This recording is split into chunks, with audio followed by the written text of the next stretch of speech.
Bolehkah orang Kristen membalas makian dengan makian? Jelas tidak boleh.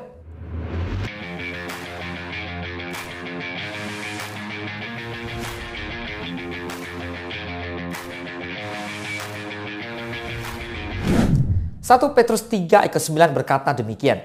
Dan janganlah membalas kejahatan dengan kejahatan atau caci maki dengan caci maki. Tetapi sebaliknya, hendaklah kamu memberkati, karena untuk itulah kamu dipanggil, yaitu untuk memperoleh berkat. Boleh katakan amin? Seringkali kita melihat dan membaca postingan di media sosial, baik itu di Instagram, Facebook, dan sebagainya, yang telah menjadi rutinitas harian banyak orang di masa kini. Tidak terelakkan. Kadang ada postingan yang membuat caci maki terhadap pihak yang lain. Dan tak lama kemudian dibalas juga dengan caci maki yang lain. Dan bagaimana dengan anak Tuhan?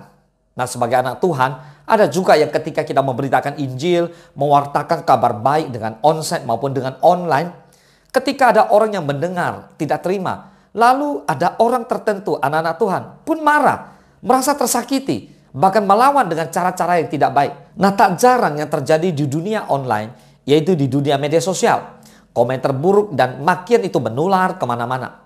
Begitu dengan para pembaca atau penonton lainnya pun merespons dengan cacian yang tak kalah menyakitkan. Bahkan ada kecenderungan makin banyak followers, makin banyak komentar dan respons negatif yang muncul, sehingga sulit sekali dibendung. Oke, kebanyakan orang mungkin pernah mendapatkan hinaan atau bully daripada orang lain. Baik soal fisik, karir, keluarga, dan persoalan sebagainya. Hinaan tersebut kerap kali membuat kita sedih, tersinggung, bahkan merasa frustasi. Kendati demikian, sebagai umat Kristiani, kita tidak boleh membenci atau mencaci orang yang telah menyakiti hati kita. Sebenarnya, ketika anak Tuhan membicarakan kebenaran, harus siap menerima yang namanya makian, cacian, hinaan, dan hujatan. Saudara, umat Kristen justru harus mengampuni dan mendoakan orang tersebut, sebagaimana yang dilakukan oleh Tuhan kita, Yesus Kristus. Boleh katakan amin? Firman Tuhan hari ini mengingatkan kita untuk jangan membalas kejahatan dengan kejahatan atau caci maki dengan caci maki. Tetapi sebaliknya, hendaklah kamu memberkati. Boleh katakan amin? Kecenderungan membalas memang kadang tak terbendung. Bahkan ada rasa tidak puas jika tidak membalas.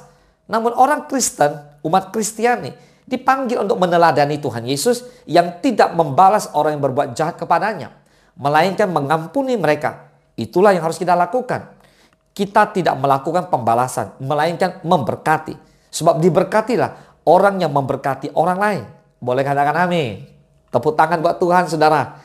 Nah, saudara, Roma 12 ayat ke-17 firman Allah berkata, janganlah membalas kejahatan dengan kejahatan. Lakukanlah apa yang baik bagi semua orang. Boleh katakan amin? Tindakan berbalas adalah biasa bagi manusia.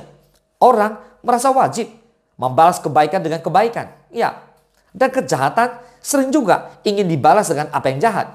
Begitulah sifat manusia pada umumnya. Nah, membalas kebaikan dengan kejahatan adalah super jahat. Membalas jahat dengan jahat sebetulnya tindakan jahat juga. Maka haruslah waspada. Tindakan suka membalas hal-hal yang kurang baik dengan hal yang kurang baik menunjukkan ketidakdewasaan. Membalas kebaikan dengan kebaikan adalah pantas dan memang seharusnya seperti itu. Membalas kejahatan dengan kebaikan adalah istimewa dan di atas level manusia. Itu super baik. Rasul Paulus mengajak agar kita tidak berada dalam sifat alami kita. Kita diingatkan agar berada di atas level sifat manusia. Paulus katakan agar melakukan apa yang baik bagi semua orang tanpa kecuali. Inilah sifat sejati anak-anak Tuhan. Namun betapa sering kita bergumul untuk itu dan sering tidak berhasil. Nah, untuk dapat hidup di atas sifat alami kita, maka mintalah kekuatan kepada Tuhan agar kita dimampukan. Tuhan Yesus adalah teladan kita. Kehidupan Tuhan Yesus menjadi inspirasi bagi kita semua untuk senantiasa berpikir, berencana, dan berbuat apa yang baik seperti apa yang Tuhan ajarkan dan Tuhan lakukan. Meski keselamatan kita bukan karena perbuatan baik, namun perbuatan baik adalah buah dari keselamatan kita yang telah dianugerahkan Tuhan. Sebab itu, biarlah berbuat apa yang baik terus berproses dan berlangsung dalam hidup kita. Sekecil apapun perbuatan baik kita, tidak apa-apa. Kiranya hal itu terjadi hari ini dan di setiap hari-hari kita berikutnya. Itulah bagian kehendak Allah yang seharusnya kita lakukan. Katakan amin. Mari saudara, saya mengajak Bapak Ibu semua, kita bersama-sama membuat perbedaan dengan tidak menuruti arus dunia yang cenderung untuk membalas kejahatan dengan kejahatan dan caci maki dengan caci maki. Kita adalah anak-anak Tuhan. Kita adalah saksi Kristus. Jangan membalas, melainkan berkatilah orang-orang yang berbuat jahat kepada kita. Itulah yang Kristus kehendaki untuk kita perbuat. Boleh katakan amin. Tuhan Yesus memberkati.